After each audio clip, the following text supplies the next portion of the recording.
Le soir du 21 septembre 93, lorsque les enquêteurs investissent cette bastide, ils savent qu'il n'y a plus lieu d'espérer.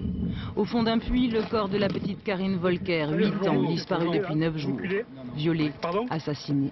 Son meurtrier, tout juste interpellé, est passé aux aveux. Patrick Tissier, un multirécidiviste, était devenu un ami de la famille.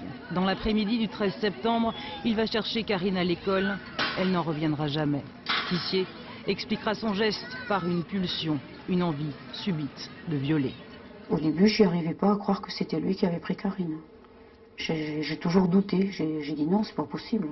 Il a toujours été gentil, il a toujours joué avec les enfants, il a toujours été correct. J'ai dit non, c'est pas lui, c'est pas possible.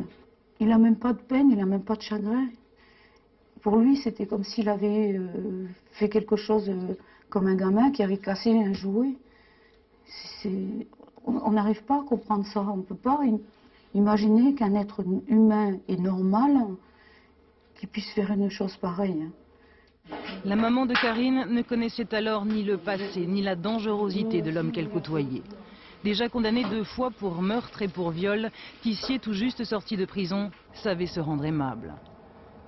Marie-Josée Gauze porte encore les lourdes séquelles de sa rencontre avec Tissier.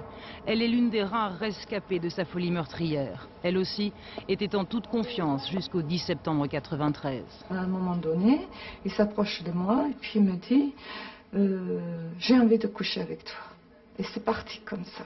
C'est comme si je le revivais encore. Je le raconte, je le vis. Et tous les jours je le vis. Il n'y a rien qui m'a échappé.